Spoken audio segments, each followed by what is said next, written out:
नमस्कार। आज हम बात करेंगे BSc part third quantum mechanics के बारे में।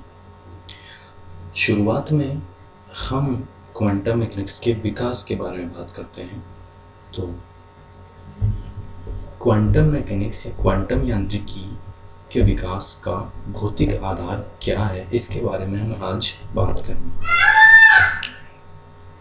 19वीं शताब्दी के अंत तक ऐसा समझा जाता था कि भौतिकी के ज्ञात नियम सभी प्राकृतिक घटनाओं की विवेचना करने के लिए पर्याप्त हैं तथा ब्रह्मांड का प्रत्येक कण न्यूटन की गति के नियमों के आधार पर काम करता है तथा सभी विकिरणें या विद्युत चुंबकीय तरंगें मैक्सवेल के समीकरणों का पालन करती हैं। लेकिन 19वीं शताब्दी के अंत और 20वीं शताब्दी के प्रारंभ में अनेक ऐसे प्रयोगात्मक तथ्य ज्ञात हुए जिनको समझाने के लिए चिरसम्मत भौतिकी या चिरसम्मत यांत्रिकी के नियम असफल हुए। सबसे पहले हमें समझना पड़ेगा कि वास्तव में चिरसम्मत भौतिकी या चिरसम्मत यांत्रिकी है क्या। देखिए, चिरसम्मत यांत्रिकी या क्लासिकल मैकेनिक्स या न्यूटोनियन मैकेनिक्स भौतिकी की वह शाखा है जिसमें हम कणों की गतियों के अध्ययन को न्यूटन की गति के नियमों के आधार पर करते हैं। अर्थात वो फिजिक्स जहाँ पर हम न्यूटन की गति के नियमों को लगाएं तो वो चिरसम्मत यांत्रिकी या चिरसम्मत भौतिकी के अंतर्गत आता है। चिरसम्मत यांत्रिकी के द्वारा हम खगोलीय पिंडों की गतियाँ, सूक्ष्म या स्थूल कणों की गतियों का गुरुत्वाकर्षण के अध्ययन कर सकते हैं। घूर्णन गतियाँ, कंपन, इसके साथ ही आवेशित कणों की विद्युत और चुंबकीय क्षेत्रों में गतियों का अध्ययन भी किया जा सकता है। प्रत्यास्थ और ध्वनिक कंपनों का अध्ययन भी चिरसम्मत यांत्रिकी के द्वारा सफलतापूर्वक किया जा सकता है। तरल यांत्रिकी तथा गैसों के अणुगतिक सिद्धांतों को भी हम चिरसम्मत यांत्रिकी के द्वारा बड़ी आसानी से समझा सकते हैं। परंतु जैसे कि मैंने बताया कि 19वीं शताब्दी के अंत में कुछ प्रयोग ऐसे हुए थे जिनको समझा पाना या जिनकी व्याख्या करना चिरसम्मत यांत्रिकी के द्वारा संभव नहीं था। उनमें से कुछ थे कृष्णिका विकिरण या ब्लैक बॉडी रेडिएशन स्पेक्ट्रम, दूसरा था फोटो इलेक्ट्रिक इफेक्ट या प्रकाश विद्युत प्रभाव, तीसरा था कॉम्पटन इफेक्ट और चौथा था specific of solid at low temperature, अर्थात ठोसों की निम्न ताप पर विशिष्ट ऊष्मा। इन सभी को समझाने के लिए क्लासिकल मैकेनिक्स या चिरसम्मत भौतिकी के स्थान पर एक नया सिद्धांत प्रतिपादित किया गया जिसे हम क्वांटम सिद्धांत या क्वांटम थ्योरी के नाम से जानते हैं। क्वांटम थ्योरी को समझने के लिए हमें सबसे पहले विद्युत चुंबकीय विकिरण या विद्युत चुंबकीय स्पेक्ट्रम के बारे में जानकारी होना आवश्यक है। तो विद्युत चुंबकीय स्पेक्ट्रम या विद्युत चुंबकीय तरंगों के बारे में अध्ययन करने के लिए हमें सबसे पहले विद्युत चुंबकीय तरंगों के स्वरूप पे चलना होगा, जैसा कि चित्र में प्रदर्शित है। विद्युत चुंबकीय तरंगें वास्तव में एक विद्युत तथा चुंबकीय क्षेत्र का वाइब्रेशन होता है।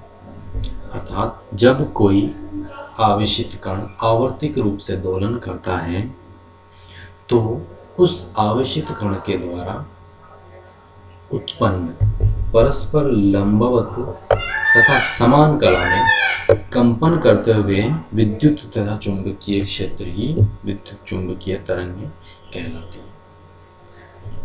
अब आवेशित कण की यहाँ पर बात हुई है तो मैं आपको समझा देना चाहता हूँ कि यदि कोई आवेशित कण, मान लीजिए ये कोई इलेक्ट्रॉन है,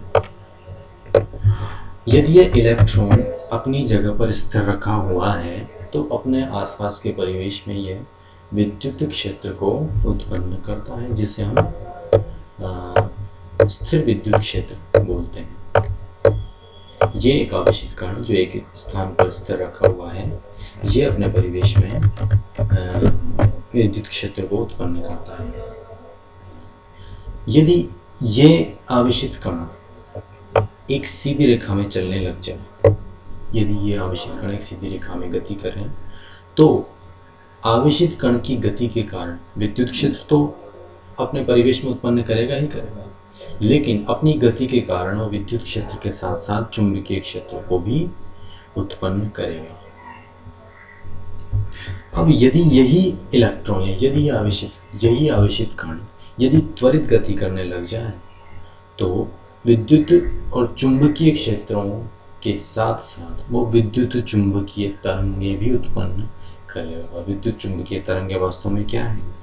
आवर्ती रूप से दोलन करते हुए विद्युत तथा चुंबकीय क्षेत्र जो एक निश्चित दिशा में ऊर्जा को भी अपने साथ लेकर चलते हैं।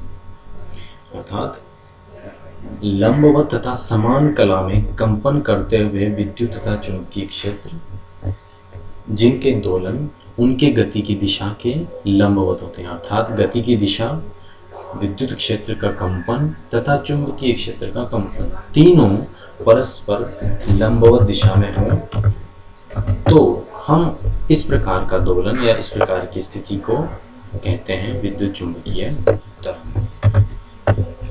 विद्युत चुंबकीय तरंगों का वेग निर्वात के लिए एक निश्चित मान होता है, जो होता है 1/√μ0ε0, जहाँ पर ε0 है निर्वात की विद्युतशीलता तथा μ0 है निर्वात की पारगम्यता।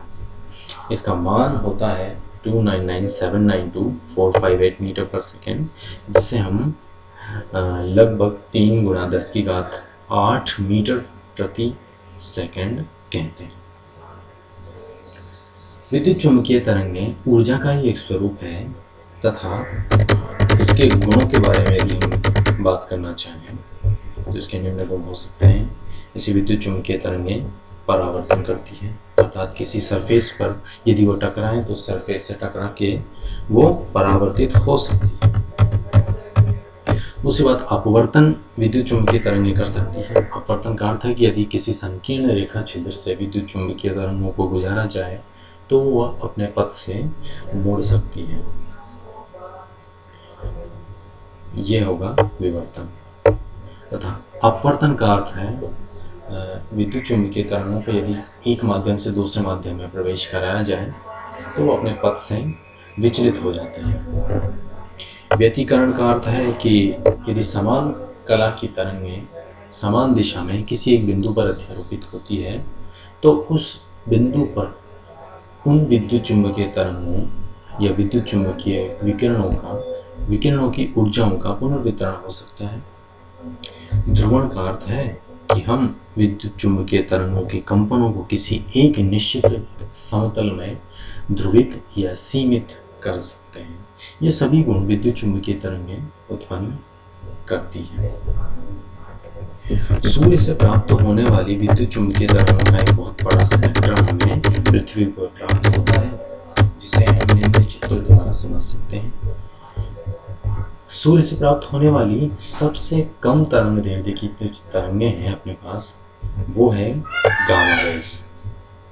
गामा रेज एक गामा तरंगें जिनकी तरंग दैर्ध्य का मान 10⁻⁻11 के आसपास होता है तथा इनकी आवृत्ति अत्यधिक 10⁻20 के लगभग होती है। इसी प्रकार हम ये कह सकते हैं कि गामा रेज की जो ऊर्जा है वो इनकी फ्रीक्वेंसी है, इनकी आवृत्ति के हिसाब से अत्यधिक होती है। तो सर्वाधिक ऊर्जा वाली जो तरंगें हैं वो है गामा तरंग। इसके पश्चात आती है एक्स रे या एक्स किरण, जो लगभग 1 एंगस्ट्रॉम तरंग दैर्ध्य की होती है तथा इनकी ऊर्जा गामा रेज या गामा तरंगों से थोड़ी कम होती है। उसके एक्सरे के पश्चात अल्ट्रावायलेट रेज या पराबैंगनी तरंगें, पराबैंगनी के बाद विजिबल रेंज और विजिबल अर्थात दृश्य प्रकाश स्पेक्ट्रम, दृश्य प्रकाश के बाद इंफ्रारेड या अवरक्त किरणें, अवरक्त के बाद माइक्रोवेव या माइक्रो तरंगें तथा उसके बाद रेडियो तरंगें। यहाँ पर ये ग्राफ आवृत्ति के घटते स्वरूप को बता रहा है तथा ये ग्राफ तरंग दैर्ध्य के बढ़ते स्वरूप को बता रहा है। तो हम जैसे जानते हैं कि तरंग दैर्ध्य तथा आवृत्ति एक दूसरे के व्युत्क्रमानुपाती होती है। तो जैसे जैसे तरंग दैर्ध्य का मान घट रहा है, वैसे वैसे आवृत्ति का मान बढ़ रहा है। अब देखिए, अल्ट्रावायलेट और इंफ्रारेड के बीच में एक विजिबल स्पेक्ट्रम होता है जो प्रकाश हमें दिखाई देता है। इसकी तरंगदैर्ध्य 400 से लगभग 750 नैनोमीटर तक होती है और इसमें वो सभी सातों मुख्य रंग होते हैं जिन्हें हम विबग्योर के नाम से जानते हैं। तो इस प्रकार हम विद्युत चुम्बकीय तरंगों के स्वरूप को जान सकते हैं।